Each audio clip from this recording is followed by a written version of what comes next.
Hi there, my name is Brent Smith. I am the Research Development and Engineering Principal here at the ADL Initiative. I'm a SATA contractor who supports Dr. Schatz as we build and implement the future learning ecosystem that the ADL Initiative has been talking about for many years now.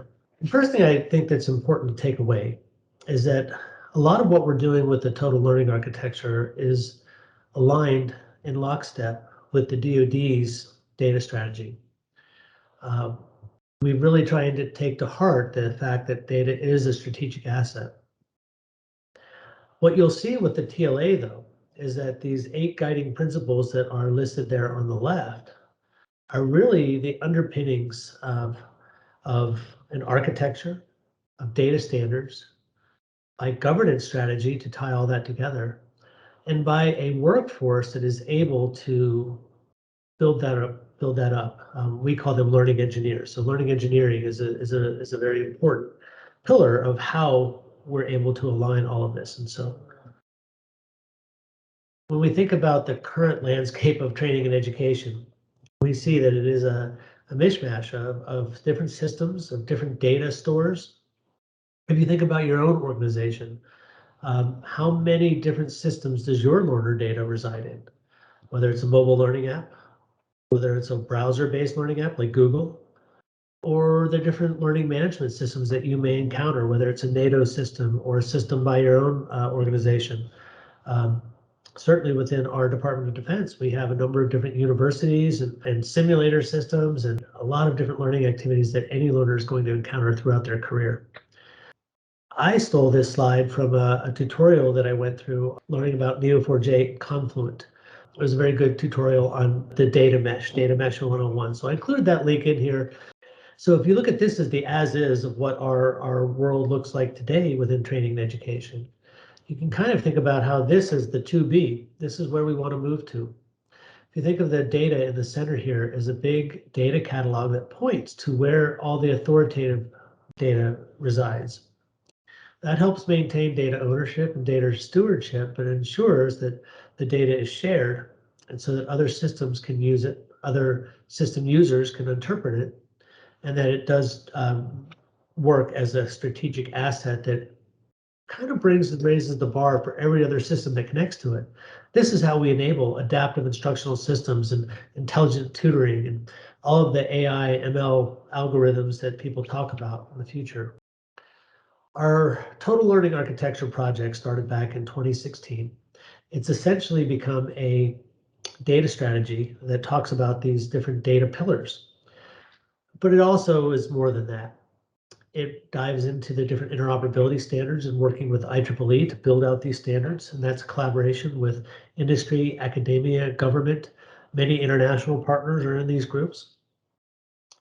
Our TLA has actually built out some of the specifications for the microservices and the business rules for the whole architecture and our implementation of it. And to that end, we also have a reference implementation that's publicly available in an open sandbox that allows people to go in and see what these systems do, to figure out how are these systems connected.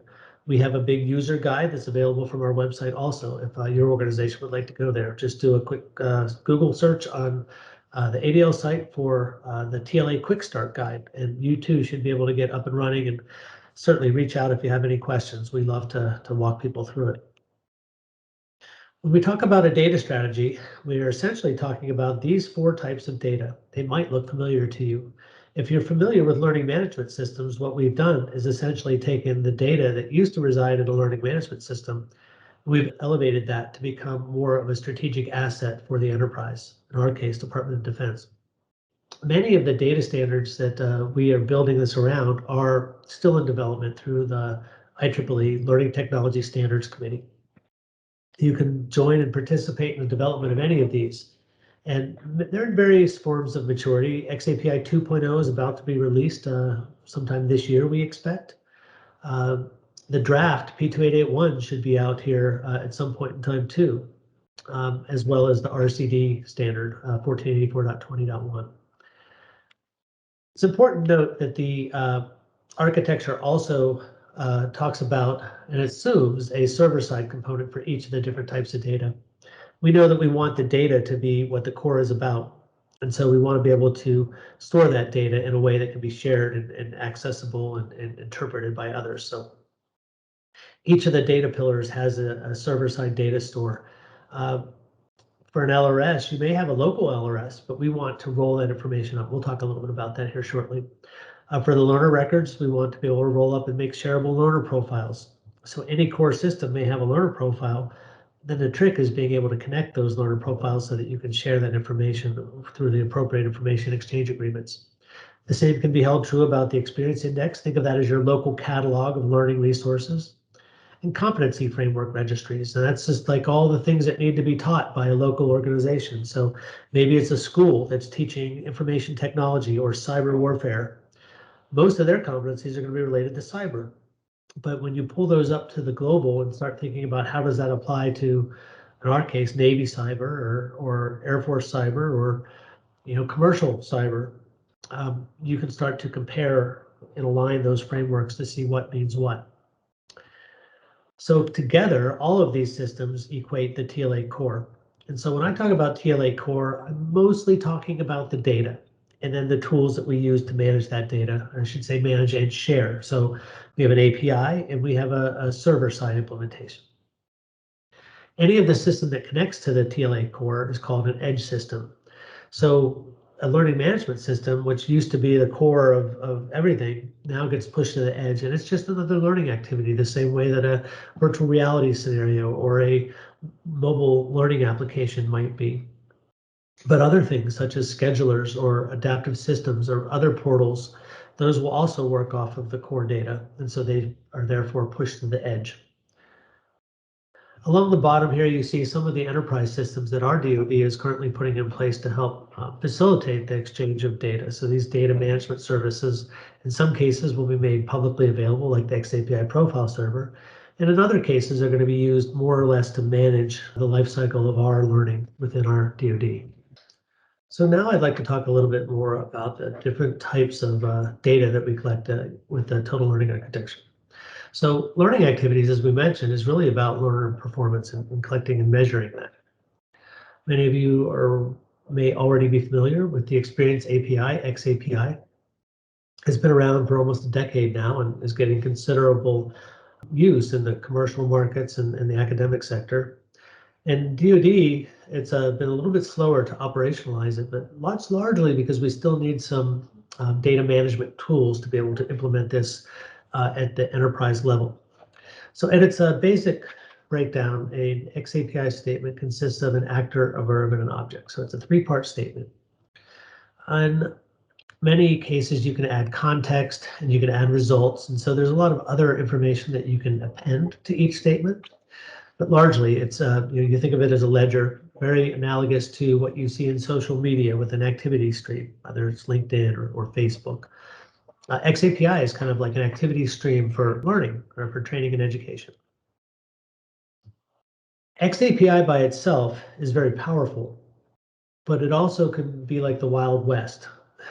So we've been working with IEEE to standardize the development of XAPI profiles.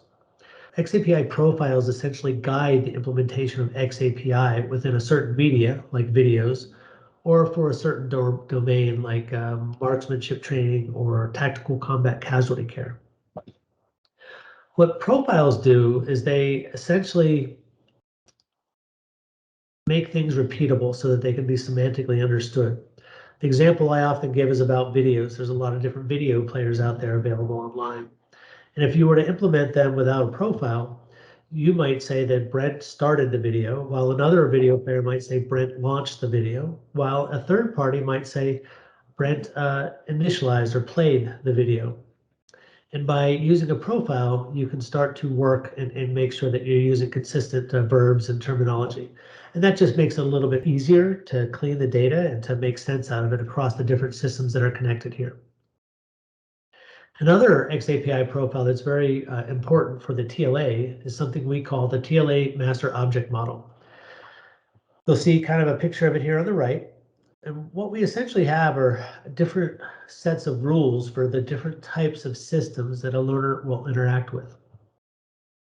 So the noisy LRS stores all of the XAPI data that a system will generate. That is not inside the core. That sits outside the core. It can be local to a system or on the back of a simulator. As soon as it gets into the core, the transactional LRS, that's where we want to start collecting a lot of these TLA mom statements. So a learning activity might generate just a high level life cycle of what a learner has done. I've launched this course. I've mastered this skill. I have satisfied these objectives. My score was this. But when we're working with other systems like a scheduler or adaptive instructional systems or a competency management system, we may generate a different set of verbs. These are all about the learner. So the actor in these statements are typically going to be the authoritative, unique user ID within an organization. The verbs we just talked about, and depending on what's generating these systems, you'll have different objects. For something like a activity generating mom statements, you would include the unique activity identifier for each activity.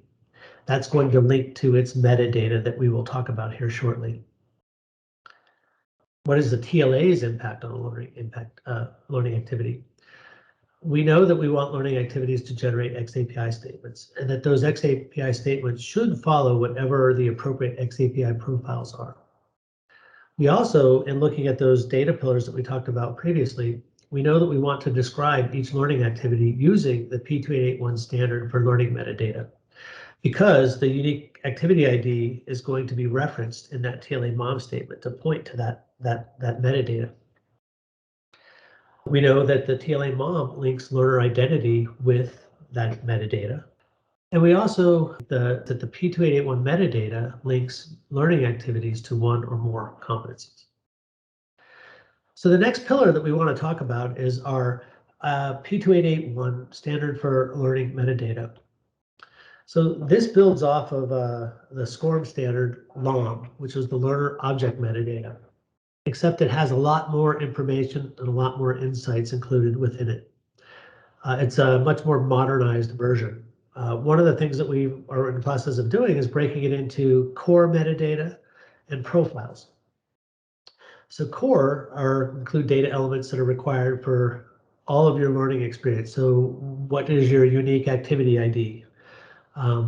Maybe some of the provenance information like the publisher or the people who funded it. But then the profiles is where a lot of the specific metadata about the different things, different learning activities might be located. This is a breakdown of the tabular data that was used in the initial drafts of P2881. As you can see, it's an eye chart. There is a lot of detailed data included in here. We took the opportunity to really modernize this by adding pointers to other types of data, to really break different courses down into course sections so that you can start to have identifiers for course sections and start to collect additional insights on the learner. One example of that might be taking a SCORM course where you have a completion at the end of a course and breaking that course into its lessons and assessments. And so you might have one course, but you have the course is comprised of 6 lessons and 6 knowledge checks.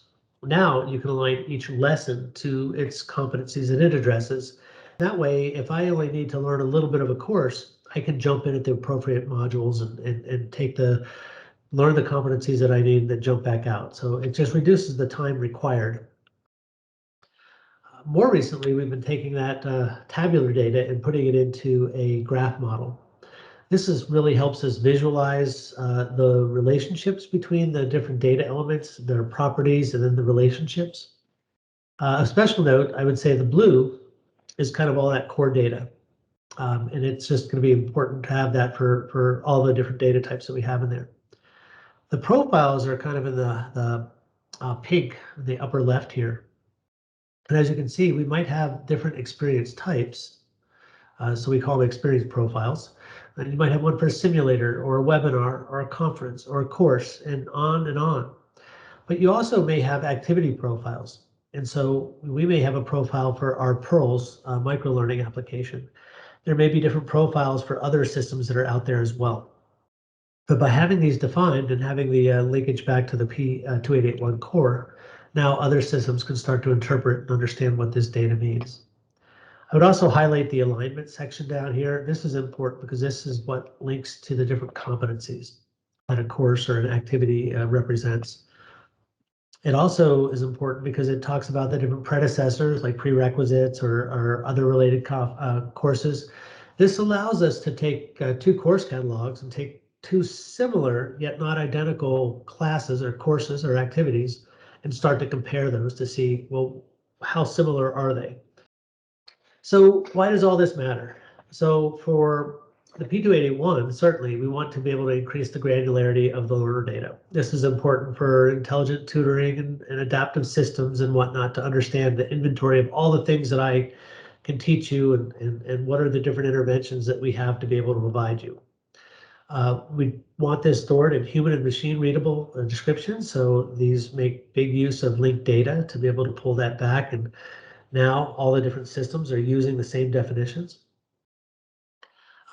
We want to be able to relate this to other areas within the enterprise. So P281 has a specific relations subcategory that will relate you to different occupational specialties or different jobs or different types of equipment or platforms. All of this data in totality allows you to look at the aggregate of usage for all of your different assets. So it allows you to kind of optimize the lifecycle management across all the different learning activities, because you can now look at usage and effectiveness, and you can start to do longitudinal linkages to mission effectiveness. Competencies truly are the brokerage service that help the training and education space communicate to other human capital management systems, so HR and whatnot. When we talk about competencies, we're actually talking about a bucket of related standards. So the IEEE's RCD standard is what we use to define competencies. You can go in and build out detailed description of each competency. That helps define the relationship between competencies, the associations between competencies, and it typically will allow a rubric to talk about how competencies need to be assessed. All of those get knitted together into a framework. And so the competency framework also talks about the association between competencies. These are similar. This kind of builds upon. This is a prerequisite. This requires. The neat thing about this, though, is that these RCDs get pointed to by credential transparency description language. This is a markup language that was developed by industry to describe credentials initially. And so once you're able to describe the credentials, you point to the different competencies, and now you know which competencies each credential represents. So this badge represents this, this license represents that, my college degree represents this, this, and this. They quickly found that it could be used for other things as well. So the job data exchange is a standard that was developed through the T3 Innovation Network. And they're using that to describe position descriptions for different HR systems. So they have a list of the competencies and credentials that this position requires. The credential engine folks are using it to define career pathways and the milestones within each career trajectory. But the neat thing there is you can now start to see how your lifelong learning career within an organization like the Department of Defense can start to roll up and align to different position descriptions and career milestones that are not just applicable to our military, but also applicable to industry and academia.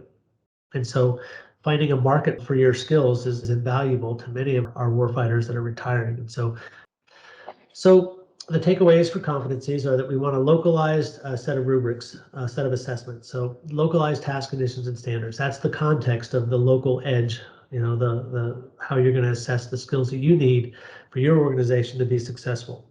They may not be a one-to-one mapping of what the global definition of competency is, but we want to connect all of the local competencies so that if you're assessed in 5 different organizations for tactical combat casualty care, what are the difference between Navy corpsman training and Army combat medic training and whatnot? And so now you're able to align these together to say that, wow, you know what, you know this, but we need to retrain you on these pieces right here because we don't use these equipment, we use this equipment. We want to be able to map assessments to the different versions. One of the critical things is with the governance strategy that needs to be put in place to manage these and the evolving requirements in our military today. we know that we're going to have to continually update the competency definitions. And in some cases, we'll have to play catch up with updating the courses and the content that learners will go through. So it's important to understand when I was assessed for marksmanship, I was assessed using these criteria. And so understanding that's important. All of this together, though, you can start to look at what competencies are required by different occupations or different jobs or for different positions. And you can look at the aggregate of all the learners in your organization so that you can start to expedite the velocity of learning. You can understand which pieces of content are effective, which sequences of different content are effective. I think the possibilities are endless at that point. So the last data pillar that we wanted to talk about today is the learner themselves. We're working together to build out the IEEE's P2997 standard for enterprise learner records. This is a standard that aggregates the different data that we just talked about. So it's a pointer to the courses that a learner has completed, and maybe their results, their scores, their grades. It's a linkage to the different competencies and credentials that have been conferred to them. That was the RCD standard that we just talked about. In some cases, it may be CTDL for the different credentials that are awarded by commercial institutions or vo-tech schools or whatnot. We also want to understand just some of the basics about each person and previous employments. Previous employments is really important because without fail, people are learning on their jobs. And so we want to understand that I've had this position for this many years and this position required all of these different things through the CTDL job position description. And so now we're able to make better proficiency estimates on readiness and where you're at in the enterprise and where you're at in a particular career. So in summary, I would say that the learner profile acts as a federated data catalog. It includes linkages for each learner that points to all of the authoritative data sources that a learner has encountered. This data can be used for a variety of different purposes. It essentially creates a ledger of lifelong learning throughout your DoD experience, but certainly within your organization as well, anyone who uses the TLA. This also gives you a foundation of data that allows you to start to optimize performance across careers and competencies and activities from an organizational perspective. So if you think about workforce planning and readiness, you can start to evaluate, where am I?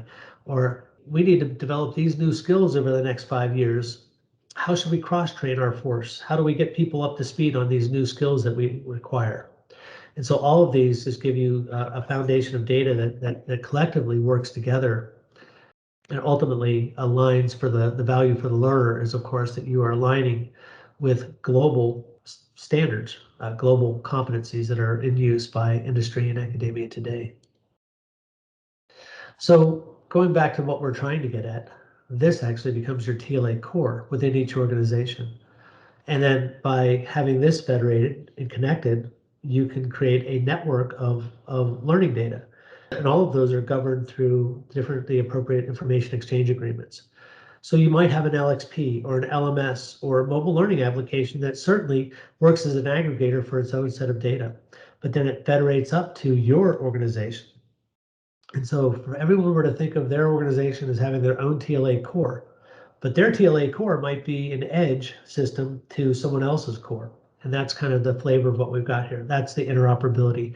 That's the federated data. And that is the value proposition for what we're building right now. If you have any questions, please feel free to reach out to me at brent.smith.ctr@adlnet.gov.